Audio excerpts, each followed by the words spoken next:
오늘은 요나서 1장 1절부터 3절 말씀을 가지고 나의 의지와 하나님의 뜻이라는 제목으로 말씀을 나누도록 하겠습니다. 사람이란요, 다 모든 사람이 개인적인 의지와 특성과 가치관을 가지고 있는 존재들입니다. 지구상에 70억 명의 사람이 있지만 그래서 70억 명 모두의 가치와 특성과 그리고 의지는 다 다르게 되어 있습니다.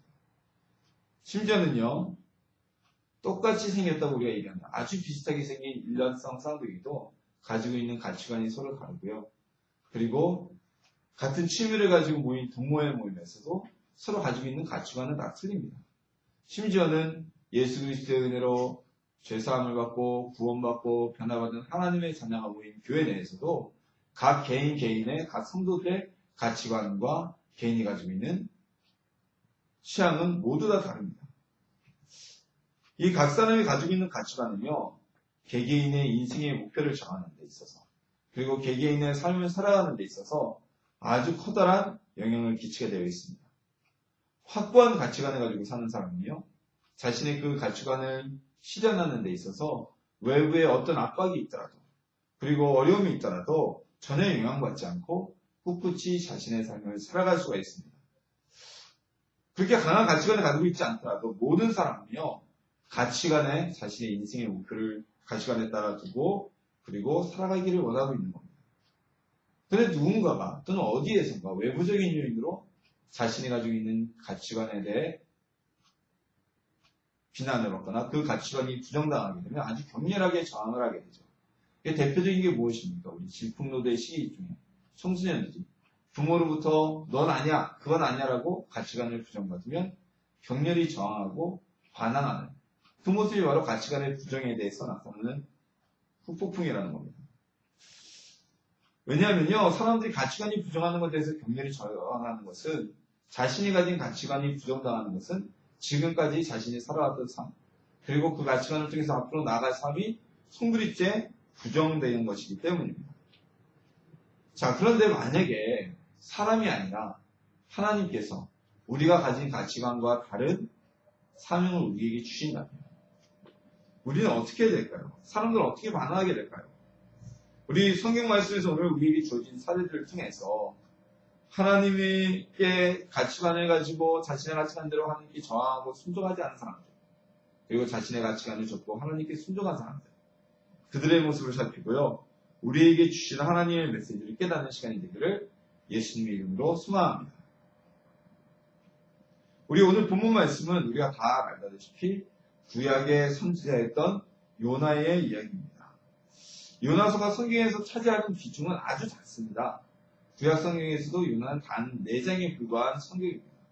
그런데 우리가 예수님을 믿는 사람들은 대부분 요나라는 선지자를 모르는 분들 없습니다. 오바댜, 스바냐는 몰라도 요나는 다 합니다. 자, 왜 그럴까요? 그것은 요나가 하나님께 불순종한 대표적인 인물 중에 한 사람이기 때문입니다. 요즘 말로 우리 젊은 친구들이 하는 말로 얘기하자면 대놓고 하나님한테 맞짱 뜬 사람이 요나입니다. 그래서 우리가 모르는 사람이 없이 다 한 번씩 이런 이야기를 들었어요. 자, 그래서 오늘 저도 본문 말씀을 요나서의 말씀으로 정하게 된 겁니다. 어느 날 하나님의 말씀에, 오늘 말씀에 보면 어느 날 하나님의 말씀이 요나에게 임하게 되었습니다. 성경에서 말하는 예언자나 선지자의 개념은요, 하나님의 음성을 듣고 사명을 부여받은 사람을 얘기를 합니다. 나의 말을 가서 전해라. 넌 이렇게 해내라. 근데 그 선지자가 예언자가 되는 것은 혈통이나 아니 직업적인 구애가 없었습니다. 제사장들은 오로지 레위 자손 그리고 아론의 후손만이 제사장 직함을 혈통적으로 이어받을 수 있었지만 하나님의 선지자나 예언자는 그렇지 않았어요. 그 어느 지파에 속할 것, 어떤 직업을 속할 것, 하나님의 사명을 부여받으면 그 사람은 선지자가 되었고 예언자로 칭함을 받았습니다. 성경에 보면요, 우리가 위대한 선지자 중에 한 명으로 말하는 엘리사의 원직업이 무엇입니까? 농부였어요. 큰 소 2마리나 가지고 밭에 갈던 농부였고요. 또 아모스 선지자는 누굽니까? 아모스 예언자는 원래 그 직업이 목자였습니다. 그래서 하나님의 선지자는 혈통으로나 직업적으로 따지는 것이 아니라 하나님의 말씀을 받은 사람을 선지자로 얘기합니다. 근데 이 요나가 오늘 본문 요나서 1절에 있는 말씀처럼 이 하나님의 말씀을 받고 나서 예언자로 활동하였는지 아니면 그 전부터 이미 예언자로 활동하고 있었는데 그 가운데 하나님의 말씀이 요나에게 임하였는지는 불분명합니다. 자, 어쨌든 한 가지 분명한 것은요. 이 요나는 하나님의 성품에서 아주 잘 알고 있었던 사람입니다. 그걸 한번 기억해 주십시오. 자, 하나님께서 요나에게 주신 말씀은 무엇이었냐면요. 그 말씀은 너는 니느웨로 가서 이렇게 전해라. 니느웨로 가서 너희의 악행이 나에게 도달했다. 좀 더 바꿔서 쉽게 은유적인 말씀을 하셨지만 돌려 말하면 니느웨는 죄로 인해서 멸망하게 될 것이다 라고 전하라고 하나님이 말씀하신 겁니다. 근데 요나에게 주신 하나님의 이 사명, 니느웨로 가서 하나님의 말씀을 전하라는 사명은 요나가 가지고 있었던 가치관과는 정면으로 부딪히는 사명이었습니다. 왜냐하면요, 요나가 하나님을 신뢰하지 않았느냐? 아니에요. 요나는 여호와 하나님을 신뢰하는 사람이었어요. 근데 뭐가 문제가 되느냐? 하나님의 말씀이 거짓이었겠느냐? 아니죠. 하나님의 말씀을 신뢰했기 때문에 그 말씀이 이루어질 줄 알고 있었어요. 근데 왜 그랬을까요? 이 아시리아는, 이 니느웨는 아시리아 제국의 수도였습니다. 당시 메소포타미아를 지배하던 거대 세력. 우리 성경에는 아수르라고 기록되어져 있는 그 제국의 수도가 니느웨였어요. 이 니느웨는요, 하나님을 섬기지도 않는 이방 나라였고, 결정적으로 북왕국 이스라엘을 늘 침공하는, 늘 괴롭히는 그 나라가 바로 이 아시리아 제국이었던 것입니다. 니느웨는 그 아시리아 제국의 수도예요. 그럼 니느웨가 멸망하면 누가 멸망하는 걸까요? 바로 이 아시리아 제국. 이스라엘의 철천지 원수 같은 이 아시리아 제국이 멸망한다는 이야기가 무슨 것입니다. 자, 우리나라도요, 광복된 지 이제 70년째입니다, 우리가 1945년 8월 15일 날 광복이 이뤘기 때문에 2015년 8월 15일은 광복 70주년이 되는 해입니다. 그런데도 아직까지 해결되지 아니한 과거사 문제 때문에 우리와 일본의 국민감정이, 일본에 대한 우리나라의 국민감정이 굉장히 좋지 않습니다. 우리뿐만이 아닙니다. 이건 뭐 서로 분단되어 대처하고 있는 북한 사람들조차도 한민족이라면 누구나 다 일본에 대한 감정이 좋을 리가 없습니다. 더더군다나 최근에 아베 정권이 들어서면서 급격하게 우익화되고 있고요. 독도 문제를 자꾸 이슈화시키고 있고요. 그래서 누구든 일본에게 좋은 국민감정을 가지고 있는 분은 거의 없을 줄 압니다. 자, 그런데 하물며 우리가 과거의 일로도 이러는데 오늘 이 요나 선지자의 현실은 아시리아가 수없이 이 나라를 괴롭히고 있었던 게 현실입니다. 과거의 일이 아닙니다. 현재 진행형의 일이라는 얘기예요. 그런데 그 나라에 가서 그 성이 멸망할 거라고 선포하라고요. 요나는요, 하나님이 이 말씀을 선포하실 때는 그 뒤에는 니느웨를 구원하시려는 의도가 있다는 것을 알고 있었습니다. 하나님이 야, 너 이렇게 하면 벌 받아 라고 말씀하시면 그 말씀은 너 벌 받기 전에 빨리 회개해서 돌아서라라는 그런 은혜의 말씀이었던 걸 요나는 알고 있었어요. 이 요나는 니느웨의 멸망을 보는 것이 소원이었을 것입니다. 애국심이 투철한 사람이었습니다. 그런데 그곳에 가서 니느웨에 가서 하나님의 말씀을 전하라고 하나님이 사명을 주시면 그들에 가서 멸망을 선포하시면 만약에 니느웨 사람들이 회개해서 멸망하지 않으면 자신의 조국은 끊임없이 아수르 사람들에게 또다시 고통당해야 되는 고난의 연속이 계속될 수밖에 없었습니다. 하나님의 사명, 니느웨에 가서 그 성의 멸망을 선언하라는, 선포하라는 그 사명은요, 요나가 가지고 있었던 애국심, 그리고 오직 하나님은 이스라엘만의 하나님이라는 신앙의 구수주의, 그리고 그곳에 가서 개나 고난을 당할 필요가 없다는 자기 보호 본능들, 이런 가치관으로 봐서는 도저히 있을 수 없는 일이라고 생각되었었던 겁니다. 그래서 요나가 택한 길은 우리 오늘 본문의 3절 말씀과 같습니다. 그는 하나님께서 주신 사명을 정면으로 거부합니다. 그리고요, 바다 건너, 이 바다 건너라면 바로 지중해 건너 다시스로 가는 배를 타게 됩니다. 다시스가 어느 지역이냐 하면 오늘날 여러 개 있지만 가장 유력한 성은 스페인 지역, 이베리아 반도 쪽에 있는 무역항을 얘기한다고 합니다. 그럼 어디입니까? 아시리아는 이스라엘에서 육로로 쭉 위로 올라가면 니누에예요. 근데 바닥은 아예 하나님하고 정면으로 거부하는 거예요. 나는 못하겠습니다. 나는 도저히 하나님의 사명 감당 못하겠습니다. 하고 배를 타고 다시 수로 가게 됩니다. 자, 엄청난 배짱을 가지고 있는 사람입니다. 진짜 자기에 대한 가치관이 확실히 너무나 강한 사람이었어요. 어떻게 하나님께 감히 소위 말해서 그렇게 대처하고 하나님의 사명에 대해서 전면적으로 거부하고 파업을 선포할 수 있는지 대단한 사람이었습니다. 자, 윤어뿐만이 아니라 성경에는요, 또 다른 가치관, 권력 제일주의라는 가치관을 가지고 하나님을 거부하고 하나님의 말씀을 순종하지 않았던 사람이 있습니다. 바로 사울 왕이었습니다. 그는 아무 부대껏 없는 베냐민 족속의 한 청년이었음에도 불구하고 하나님이 그를 이스라엘의 왕으로 세우셨습니다. 그런데 그 사울은 하나님께서 주신 권력, 자신이 쟁취한 것도 아니고 하나님이 주신 그 권력을 지키고 싶어서 하나님이 원치 아니하시는 일, 하면 안 되는 일이라는 것을 알면서도 번번이 하나님 말씀에 불순종합니다. 전쟁터에서 적군의 강성함을 보고 선지자가 그들을 위해서 번제를 드리러 오지 않음을 보고 병사들이 이탈하는 모습을 지켜본 사울은 자신의 권력의 자리, 왕의 자리를 지키기 위해서 권력 누수를 막고 싶어서 하나님께 기름 부음 받은 제사장이나 선지자만이 할 수 있는 번제를 직접 주도해서 드리게 됩니다. 아말렉의 모든 것을 소멸하라는 하나님의 명령을 받았을 때 하나님이 더 이상 아말렉 족속을 그 땅에서 내버려 두지 않겠다고 작정하시고 사울에게 사명을 주셨을 때 사울은 하나님의 말씀을 어기고 아말렉 왕과 아말렉 족속에서 좋은 짐승들을 빼돌려서 숨겨버립니다. 왕의 자리를 지키고자 아무 죄가 없던 다윗을 반역죄의 누명을 씌워서 십수년 동안 쫓아다녔고 그리고 다윗을 도와줬다고 하여서 하나님께 구분되어진 여호와의 제사장들을 그의 가족들을 학살하게 됩니다. 사울이 얼마나 눈이 멀었냐면요. 여호와의 제사장, 하나님의 제사장들을 학살할 때 자신의 군사들에게 저들을 쳐 죽여라고 명령을 내리자 이스라엘의 군사들은 그 명령을 거절합니다. 왜냐하면 하나님이 세우신 제사장을 해할 수가 없었기 때문입니다.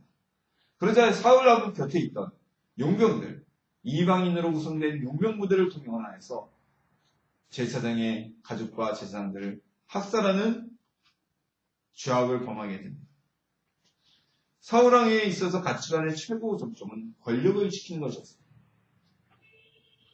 그래서 권력을 제한하는 모든 것들, 그것들을 제거하고 하나님의 말씀마저 자신의 권력을 제한한다고 여기자 불순종하기 시작하는 모습을 보였던 것입니다.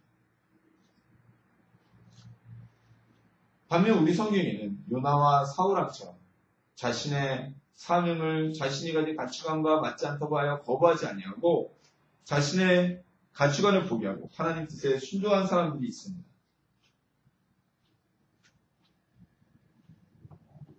그 첫 번째 사람은 바로 사도 바울을 제가 오늘 예를 들고 싶습니다. 이 사도 바울은요, 신약 성서의 대부분, 신약 성경의 대부분의 책을 성령의 영감을 받아서 기술한 사도입니다. 그는 바리새파 출신입니다. 그리고 학문적으로 굉장히 뛰어난 사람이었습니다. 그러니까 가말리엘이라는 당대 학문의 유능한 학자 밑에서 문화생으로 있었던 사람이었고요. 그리고 바리새파의 전통에 따라서 성장한 사람이었습니다. 그는 태어나면서부터 로마 시민권을 획득한 당시로서는 굉장한 특권 계층의 사람이었습니다. 오늘날에도 우리나라에서 좀 있는 사람들은 원정 출산을 미국으로 가려고 합니다. 왜입니까? 자녀가 나면서부터 미국에서 출생한 아이들은 출생증명서만 있으면 태어나면서부터 그 아이는 미국 국적을 취득하게 됩니다. 미국 시민권을 가지게 됩니다. 한국 사람이 미국 가서 이민 가서 시민권을 획득하려면요, 엄청나게 오랜 시간과 엄청나게 많은 금액의 비용이 투자가 됩니다. 영주권까지 얻는 것은 그런대로 할 수 있다고 하는데 시민권을 얻는 건 굉장히 힘든 일이라고 하죠. 그런데 이 사도 바울은 과거 이 로마 시대의 시민권을 얻는 건 더욱더 힘든 일이었습니다. 사도행전에 보면 사도 바울이 붙잡혀서 갔을 때 내가 로마의 시민인데 너희가 재판도 하지 않냐고 나를 처벌하려고 하느냐라고 얘기했을 때 백부장이 물어봅니다. 네가 나면서부터 로마에 나는 돈을 주고 시민권을 샀는데 너는 어떠하냐? 그러자 사도 바울이 나는 나면서부터 로마의 시민이었다라고 선언합니다. 이 정도로 굉장한 특권을 가지고 있었던 특권 계층의 사람이었습니다.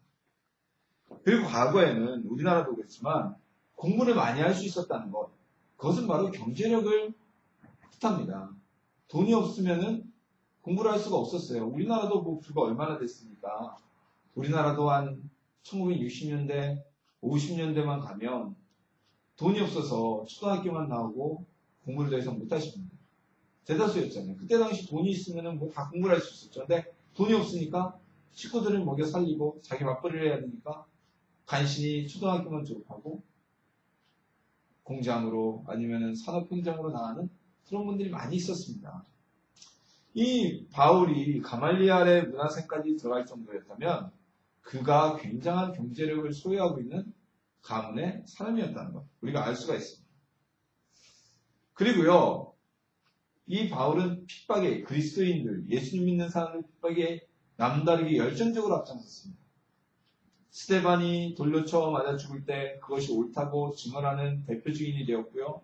그리고 제사장으로부터 증표까지 받아서 오늘날로 말하면 구속영장을 받아서 이웃나라 시리아에 있는 그리스도인들을 잡으러 달려왔던 특별한 남다른 열정으로 핍박에 앞장섰던 사람입니다. 아마 이런 걸 감안하면 사도 바울은 정치적인 야망도 있었던 것으로 추정됩니다. 그랬던 바울이 다메섹으로 예수님을 믿는 사람들을 잡으러 가던 도중에 예수님을 만나게 됩니다. 그리고 그가 그 3일 만에 예수님을 만나는 3일 만에 자신이 가지고 있었던 가치관과 의지와 인생의 목표를 완전히 포기하게 됩니다. 자, 이게 왜 힘든 결정이냐면요. 지금까지 자기가 살아왔던 바울이 살아왔던 모든 삶을 부정하고 손들이째 부인하는 것이었기 때문입니다. 바울은 하나님께서 주신 사명을 따라서 그때부터 주의 복음을 전하게 됩니다. 그가 복음을 전할 때, 선교할 때마다 가장 그를 핍박하고 죽이고자 했던 이들은 이방인이 아닌 자신이 그렇게도 사랑하였던 유대인들, 이스라엘 민족이었습니다. 그럼에도 불구하고 이 바울은 자신의 민족에 대한 복음 선파의 삶이 늘 뜨거웠어요. 성경을 보면 알 수 있어요. 그럼에도 불구하고 바울은 하나님이 주신 이방인 선교에 대한 사명을 멈추지 않고 지속하게 됩니다. 그렇게 경제력이 있고 부재였던 바울이, 그렇다고 추정되었던 바울이 우리 사도행전을 보면 돈이 없어서 천막을 기어가면서 일을 하면서 선교를 했고, 또한 그가 돌에 맞아 죽을 뻔한 적도 여러 번 있고, 매는 수없이 맞았고, 감옥에도 갇혔고, 이런 고난을 당하게 됩니다. 그가 예수님을 만나기 이전에 추구했던 삶과는 정반대의 삶을 살고 되었던 것입니다. 뭐 그렇다고 바울이 무슨 마조이스트여서 자신의 고통을 즐기면서 했겠습니까? 아닙니다. 고린도전서 9장 5절을 보면요, 바울은 자신도 베드로나 다른 사도들처럼 가정을 이룰 권한이 있으나, 권리가 있으나, 그리고 내가 쉴 수 있는 권리도 있으나 나는 주를 위해서 그것을 포기했다고 언급하고 있습니다. 야망도 가지고 있었고 하나님의 율법만이 제일이라고 믿었던 율법주의자들, 그들보다도 더 율법이 원리이고 원칙이고 법만이 권위 있다고 추구하던 네가 자신이 가지고 있던 가치관과 의지를 모두 다 버려버리고 하나님의 사명을 택하게 되었던 것입니다. 일단 우리 구약 성경에 보면 호세아서라는 성경이 있습니다. 이 호세아서는 예언자 호세아의 예언 활동을 기록한 성경입니다. 하나님께서는요, 하나님이 이스라엘에 대한 사랑을 보여주시기 위해서, 또한 이스라엘의 죄악의 모습을 보여주시기 위해서 호세아에게 음란한 여자와 결혼을 하라고 말씀을 하십니다. 그리고 그 여인의 사이에서 아이들이 태어나자 아이들의 이름도 정하셨고, 그리고 그 여인이 호세아의 부인이었던 여인이 바람이 나서 다른 남자와 함께 도망을 갔을 때도 돈을 지불하면서까지 그 여인을 다시 집으로 데려오라고 말씀하셨습니다. 자, 어떤 남자가, 호세아는 총각이었던 것 같은데, 어떤 남자가 이런 여인과 가정을 맺고 싶었겠습니까? 다 행복하고 즐거운 나의 집 같은 걸 가정을 맺고 싶죠. 그 모든 사람의 기본적인 욕망이잖아요. 그럼에도 불구하고 호세아는 자신의 가정 가치관과 행복한 가정을 이루고 싶은 의지를 포기하고 하나님의 말씀에 따라 그 사명을 감당하게 됩니다. 성경이 아니더라도 우리나라 일제시대 대한민국, 그때는 조선이라고 불렀죠. 조선의 가장 대표적인 교회 중에 한 교회였던 산정현교회 담임 목사님이었고, 그리고 그에게는 아내와 어린 아들을 두고 있었던 주기철 목사님. 그분은 주변의 회유와 협박에도 불구하고, 그리고 가족과 어린아들과 함께, 아내와 어린아들과 함께 행복하게 살고, 그 아들이 장성할 때까지 키우고 싶은 그런 의지와 욕망을 포기하고, 신사참배를 거부하다가 순교의 길을 가게 됩니다. 우리가 착각하는 것이, 그때 당시 모든 사람이 신사참배를 거절했느냐? 아니에요. 우리나라 교회들의 부끄러운 역사지만, 대다수의 목회자들은 신사참배에 찬성하고 가담했지만, 주기철 목사님, 안희수 권사님 같은 몇몇 소수만이 그 길을 갔던 겁니다. 주변 사람들로부터 비난을 받고 손가락질 당하고 동료 목회자들에게 모함을 받으면서까지. 그러나 주기철 목사님, 그것이 하나님의 뜻이고 하나님의 말씀이었기 때문에 아내와 아들과 그리고 산정현교회라는 그 유명한 대표적인 교회의 담임 목사직 다 내리면서 차가운 감옥에서 순교를 하게 되었던 것입니다. 그것이 하나님이 주신 사명이었기 때문입니다. 자신의 의지와 가치관을 고집한 사람들, 그리고 자신의 의지와 가치관을 포기하고 하나님께 순종하고 사명을 감당한 사람들, 이 사람들에 대한 얘기를 나눴습니다. 자, 그럼 이제는 하나님께서 그들에 대해 어떤 반응을 보이셨을까요? 자, 요나는 도망가려 했습니다. 그도 양심은 있었는지 배 가장 밑바닥 선창으로 들어가서 잠자기 시작을 합니다. 자, 그런데 하나님의 손길을 우리가 피할 것이 있을까요? 하나님이 뱀이 창에 안 계실까요? 잠수함을 타고 바다 밑속으로 들어가면 안 계실까요? 우리가 우주선을 타고 화성까지 가면 안 계실까요? 하나님은 우리가 우주 어디에 있든지 모든 곳에 다 계시나요? 무소부지하신, 없는 것이 없으신 그 하나님이십니다. 요나가 배를 타고 어느 정도 갔을 때 아마 하나님께서도 참 역시 하나님이세요. 바다가 출항하기 전에 파도가 일었으면 선원들이 알았을 텐데 돌아올 수 없는 곳까지 가자 무서운 폭풍이 일게 됩니다. 그래서 바다가 뒤집어지고 배에 있는 사람들이 거의 죽게 됩니다. 물건을 다 집어던져 버립니다. 배를 가볍게 알고. 그럼에도 불구하고 폭풍이 멈추지 않자 요나는요, 이게 자기 때문인 걸 알고 있었어요. 그래서 우리가 잘 알다시피 그 선원들에게, 배의 사람들에게 얘기를 합니다. 이 폭풍은 나로 인한 것이니 나를 바다에 집어던지시오. 이 폭풍이 멈출 거예요.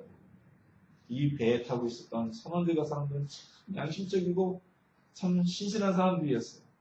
자신들이 살려고 요나 산 사람을 바다에 던진다는 걸 도저히 양심상 할 수 없어 최선을 다해서 버텨봤지만 끝끝내 그들이 버틸 수가 없었어요. 그래서 어쩔 수 없이 요나를 바다에 집어 던집니다. 자, 그런데 이 장면에서 우리는 요나의 지독함을 우리가 또 알 수가 있습니다. 요나는요, 자신 때문에 이 바다에 풍랑이 인다는 것을 알고 있어서 선원들에게 자신을 바다에 던지라고 하면서도 회개하지 않습니다. 이게 무슨 이유일까요? 무슨 얘기일까요? 내가 죽을지언정 니네의 성은 못 가겠다는 얘기입니다. 진짜 무슨 순교자의 사명도 아니고 애국자로서 살신성이라는 것도 아니고 요나가 만약에 이때 회개를 했다면 하나님께 엎드려 기도하고 바다에 자신을 던지려고 했을 건데 바다에 던지라는 건 내가 차라리 물에 빠져 죽을지언정 나는 니네 성 못 갑니다. 이 얘기예요. 아, 정말 대단한 우고집의 사람입니다. 자, 그런데 하나님께서는 어떻게 하십니까? 요나가 바다에 빠져 그냥 그 뜻대로 죽게 내버려 두지 않으셨습니다. 이게 하나님이세요. 하나님 큰 물고기를 준비하셔서 많은 사람들이 이게 물고기가 고래일 거라고 얘기를 하죠. 왜냐하면 옛날에는 물고기가 고래가 포유류라는 개념이 없었고 그리고 사람을 집어삼켜서 뱃속에 보관할 수 있을 정도의 이게 큰 고기는 현존하는 고기는 고래밖에 없잖아요. 어쨌든 이 고래인지 아닌지 모르는데 큰 고기를 하나님이 준비하셔서 누나가 바다에 빠질 때 꿀바닥 생기게 만드십니다. 그리고 누나가 그 물고기 뱃속에서 그제서야 회개를 하게 됩니다. 회개를 하고 하나님께 니느웨로 갈 결심을 하게 되고 사명을 감당합니다. 자, 요나는 이렇게 하나님 앞에 회개하였지만 사울왕은 끝까지 하나님께 회개하지 않았습니다. 다윗이 2번이나 사울을 암살할 절호의 기회가 있었습니다. 그럼에도 불구하고 다윗은 사울을 놓았고 사울 역시 다윗을 통해서 자신이 죽으기 위해서 건짐을 받았다는 것을 알게 되었습니다. 이것은 하나님께서 사울에게 주신 회개의 기회였습니다. 하나님이 나를 이렇게 살려주셨구나. 용서를 구할 수 있는 기회를 주셨음에도 불구하고 사울은 끝까지 회개하지 않습니다. 그러니까 어떻게 됩니까?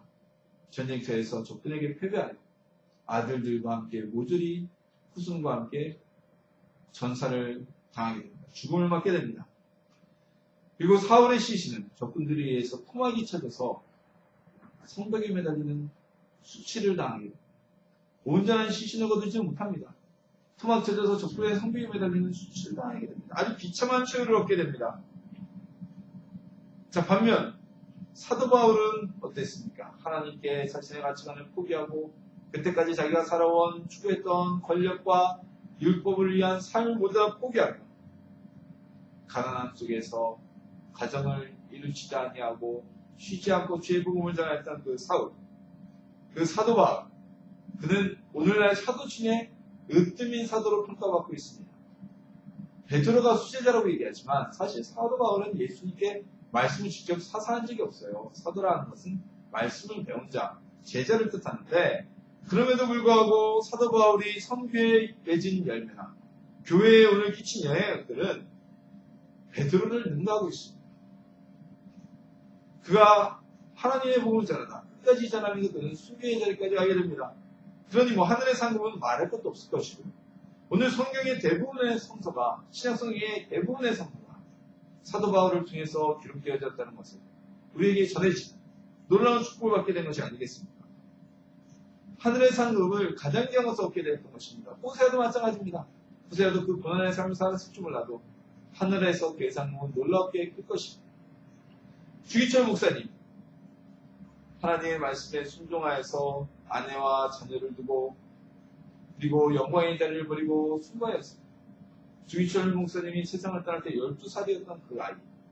그 아이는 어느 아버지가 키운 아이보다 훌륭하게 자라서 우리나라에서 저명한 경영인으로 활동하였습니다.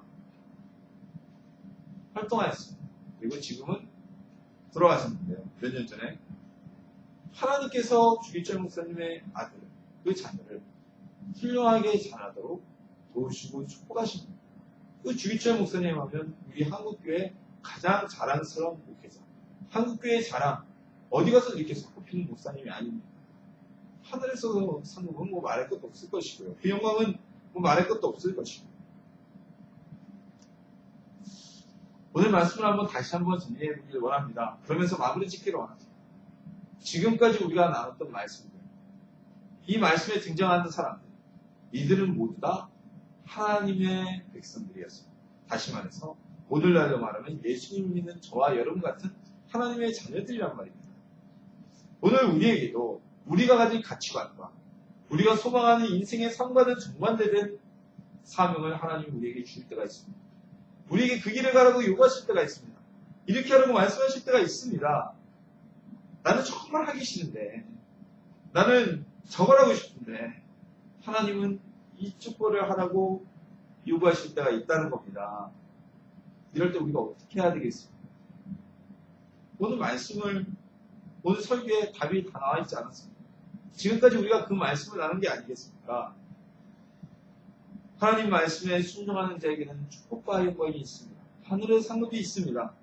그러나 거부하면은 죽도록 고생하고 순종하거나 아니면 끝까지 거부하다가 사울왕처럼 죽음의 길을 가거나 둘 중에 하나밖에 될 수가 없습니다.